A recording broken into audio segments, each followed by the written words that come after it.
लफ्ज़ टूट टूट कर निकल रहे हैं जेहन से मेरे, क्योंकि देश में कोई बड़ा हादसा हुआ है। क्योंकि ये जो खबरें हमने आपको बताई, इसको आप हादसा कह लें या फिर इसको साजिशें कह लें या फिर इसको आप तमाशा कह लें, कोई भी शब्द दे दें, लेकिन हैरान करने वाली और विचलित करने वाली बात यह है कि न्यू इंडिया में आखिर ये सब कैसे हो रहा है। इसके सवाल का जवाबदेही कौन है? क्या अमित शाह जी कुछ कहेंगे या फिर बीजेपी की तरफ से कुछ कहा जाएगा?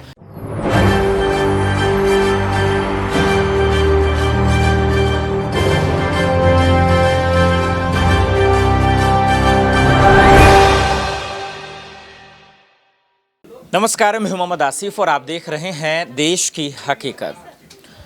लगता है लफ्ज़ टूट रहे हैं जिस तरीके से देश में कोई बड़ा हादसा हो रहा है। ये कहने का मतलब ये था कि जिस तरीके से लोग टूट जाता है, उसी तरीके से देश में बड़ा सा हादसा हो रहा है। और ये इसलिए लफ्ज़ों का इस्तेमाल हमने किया क्योंकि जो ख़बरें हम आपको बताने वाले हैं उसको आप या तो हादसा कहें या साजिशें कहें या धोखा कहें, कुछ भी नाम दें आप, लेकिन ये एक तरीके से सोची समझी, एक तरीके से ये साजिशें ही है, या फिर इसको आप तानाशाही भी कह सकते हैं। दरअसल जो खबर है वो हम सबको चौंकाने वाली ही नहीं, हम सबको बेचैन करने वाली है। दरअसल जो खबर है वो हम सबको हैरान करने वाली नहीं, वो तकलीफ पहुंचाने वाली भी है। क्योंकि 2014 के बाद से जिस तरीके से मोदी की सरकार बनी, उसके बाद से क्या क्या ना सपने दिखाए गए, उनमें से क्या सपने पूरे हुए वो मुझे तो पता नहीं है, लेकिन कईयों के सपने पे पानी फिर गए वो मुझे पता है। दरअसल हम बात कर रहे हैं किरण पटेल की। किरण पटेल कौन है? ये SPN 9 न्यूज़ की टीम हर एक अपडेट आपको पहुंचा रही है, उनके संपत्ति को लेकर, उनके बारे में लेकर, और पिछले कई दिनों से वो सुर्खियां बटोर रहे हैं। उसकी सबसे बड़ी वजह यह है क्योंकि देश के प्रधानमंत्री नरेंद्र मोदी का PMO बनकर घूम रहा था, अधिकारी बनकर फर्जीवाड़ा कर रहा था। उन्होंने जो किया है उस पर बात करें तो सुबह शाम निकल जाएगी, लेकिन सवाल के जवाब नहीं मिल पाएंगे। इसलिए इस वीडियो में सिर्फ ये तलाशने की कोशिश करते हैं कि आखिर जो अहम सवाल है वो सवाल ये कि आखिर वो PMO कैसे बना, उसका अधिकारी कैसे बना, उन्हें Z+ की सिक्योरिटी कैसे मिली, साथ ही साथ ये कि देश का सिस्टम इतना अंधा, इतना कमज़ोर, इतना बेवकूफ़ कैसे हो सकता है कि उन्हें Z+ की सिक्योरिटी मिल गई। इतना ही नहीं, आश्चर्य की बात, तकलीफ की बात तो ये है कि गोदी मीडिया के साथ साथ इस मसले पर लोग बोलने से डर रहे हैं। बोलने से क्यों डर रहे हैं ये मेरे समझ से परे है, क्योंकि भाई सिस्टम से खिलवाड़ है। आज सोचिए कितना बड़ा, आप जम्मू कश्मीर के मामले को जानते हैं, जम्मू कश्मीर को जानते हैं कि कितना सेंसिटिव मामला है। वहाँ खास करके सुरक्षा को लेकर कितने सवाल खड़े होते हैं, उसके बावजूद इतनी बड़ी लापरवाही, वो भी मोदी सरकार में, और भी हैरान करती है। आज इस वीडियो में यही जानने की कोशिश करेंगे, इस वीडियो में ये हम आपको समझाने की कोशिश करेंगे कि इतनी बड़ी लापरवाही कैसे हुई। चलिए सबसे पहले समझते हैं कि आखिर गलती किसकी है। क्या वाकई में किरण पटेल की है? क्या वाकई में मोदी सरकार की है? हालांकि law and order Amit Shah ji के अंदर आता है। क्या अमित शाह जी के अंदर है? उनके इस्तीफे की मांग क्यों उठने लगी है? और हिरासत में 15 दिन के भेजे गए हैं वो गिरफ्तारी के बाद, क्या क्या खुलासे आएंगे, कोर्ट क्या कहेगा, वो तमाम चीज़ें हम आपको बताएं। लेकिन एक रिपोर्ट से पहले समझिए कि दरअसल ये तमाम जो सियासत और फर्जीवाड़ा हुआ, कैसे हुआ और कब हुआ, इस रिपोर्ट से समझिए। Z+ सिक्योरिटी का अर्थ क्या है? 55 लोग आपको मिलते हैं Z+ सिक्योरिटी में, 55। इसमें से 10 NSG कमांडो होते हैं, यह आपकी जानकारी के लिए बता दूं। 10 आर्म्ड स्टैटिक गार्ड्स होते हैं, 6 PSOs राउंड द क्लॉक मिलते हैं, 24 सिपाही मिलते हैं, 2 एस्कॉर्ट्स राउंड द क्लॉक जो गाड़ी आगे चलती, 5 वॉचर्स जो निगरानी रखने के लिए 2 शिफ्ट्स में 5 मिलते हैं, 1 इंस्पेक्टर या सब इंस्पेक्टर, 6 फ्रिस्किंग और स्क्रीनिंग पर्सनल, जो कोई भी मिलने जाएगा इस भाई साहब से, इनसे जो कि अपने आप को PMO का बताते हैं, उनकी फ्रिस्किंग करेगा कि कहीं वो वेपन तो नहीं ले जा रहे या कोई ऐसा हथियार तो नहीं ले जा रहे।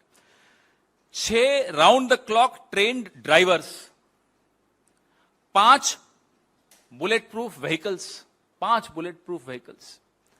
इन सब का मंथली खर्चा अगर हम निकालें तो लगभग 33 लाख।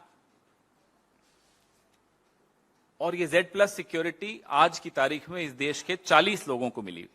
ये महत्वपूर्ण तथ्य हैं जो आप सबको जानने चाहिए।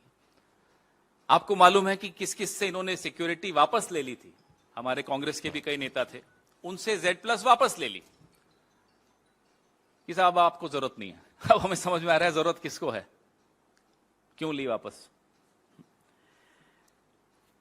मान लेते हैं 1 मिनट के लिए, हालांकि ये गलत है, इस आदमी ने धोखाधड़ी की है, लेकिन चलो 1 मिनट के लिए मान लेते हैं कि ये वाकई पीएमओ का था, मान लेते हैं हाइपोथेटिकली। क्या पीएमओ के किसी भी अफसर को यूं इस तरह Z+ सिक्योरिटी मिल जाएगी या मिलनी चाहिए? क्या मिल सकती है? ये 3 अलग अलग सवाल हैं। क्या मिलनी चाहिए, क्या मिल जाती है, क्या मिल सकती है? नियमानुसार क्या मिल सकती है, परंपरानुसार क्या मिल जाती है?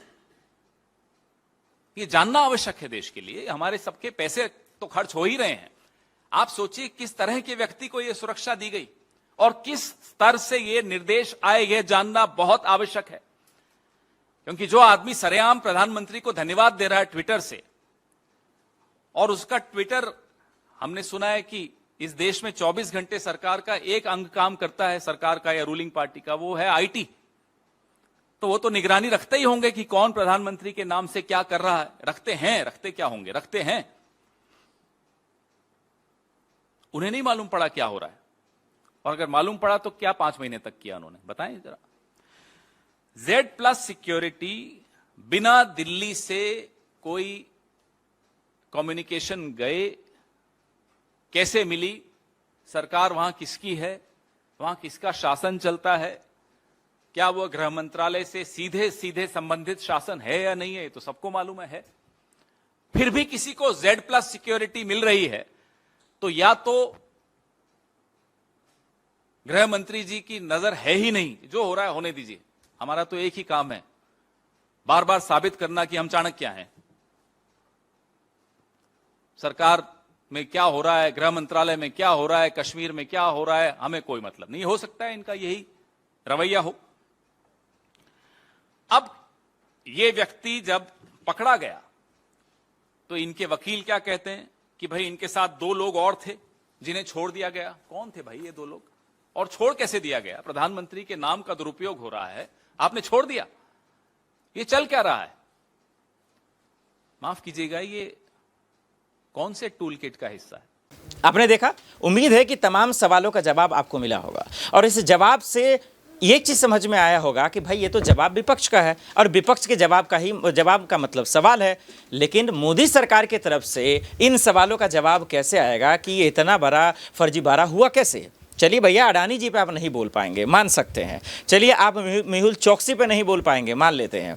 राफेल पे नहीं बोलेंगे, आप किसी भी चीज़ पे नहीं बोलेंगे, कम से कम आप किरण पटेल पे बोल दीजिए, क्योंकि आपकी सरकार है, तमाम लॉ एंड ऑर्डर आपके ही अंदर आता है।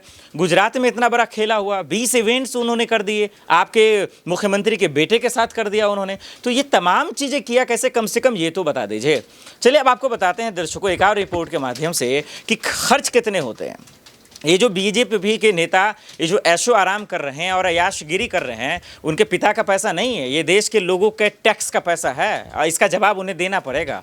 क्योंकि आज जो इतने तमाशे हो रहे हैं ये सिर्फ आम लोगों के पैसे पे हो रहे हैं। तो सवाल ये है कि Z+ की सिक्योरिटी उन्हें दी गई, उनकी पत्नी जो खुलासा कर रही है उन चीज़ों को, सरकार की तरफ से जो लापरवाही हुई उन चीज़ों को, और ये समझते हैं कि आखिर इतना पैसा खर्चा करने के बावजूद ये बाबू साहब सेल्फी खिंचा रहे थे Z+ की सिक्योरिटी लेकर। तो ये तमाशा कैसे हुआ उसको इस रिपोर्ट से समझते हैं, फिर आपको हंसी भी आएगी और थोड़ा सा अफसोस भी आएगा। उस अफसोस के बारे में आगे बात करेंगे। आम कश्मीरी पंडित, आम कश्मीरी नागरिक जान गंवा रहे हैं, लगातार टारगेटेड किलिंग्स हो रही हैं। न X सिक्योरिटी, न Y सिक्योरिटी, न Z सिक्योरिटी, न Z+ सिक्योरिटी। प्रधानमंत्री जी क्या हो रहा है? सिर्फ आपका नाम कार्ड पे हो पीएमओ तो Z+ मिल जाती है, और जिनके नाम की आप दुहाई ले लेकर पूरे विश्व में घूमते हो, कश्मीर में हम ये कर देंगे, फलां कर दिया, ढीकना कर दिया, वहां ये हालत है। घाटी में किस तरह से आतंकी टारगेटेड किलिंग्स कर रहे हैं ये किसी से छिपा नहीं है। इस पर सवाल उठाना कोई, आप मुझे देशद्रोही नहीं कह सकते, मैं सवाल उठाऊंगा। लेकिन ये ऐसा टूल किट है इस रूलिंग पार्टी का कि जो इनसे सवाल पूछ ले तो वो तो एंटी नेशनल है, और इनके नाम के कार्ड छपवा छपवा के Z+ सिक्योरिटी ले ले तो राष्ट्र प्रथम है। ये कौन सा राष्ट्रहित साध रहे हैं आप? मैं चुनौती देता हूं प्रधानमंत्री को और गृह मंत्री को, हमें बताइए राजनीतिक स्तर पे किसका इस्तीफा लेंगे आप, या आप में से कौन इस्तीफा देगा इस बात पर? यह छोटी बात नहीं है, इसको मजाक में नहीं टाला जा सकता, इस पर तंज नहीं किया जा सकता, इस पर कोई जोक शेरो शायरी कविता कुछ नहीं हो सकती। इस पे सिर्फ और सिर्फ इस्तीफा हो सकता है। हम इस्तीफा मांगते हैं, हम जानना चाहते हैं किसका इस्तीफा आप करवाएंगे। अगर आप थोड़े से भी गंभीर हैं राष्ट्र की सुरक्षा को लेकर।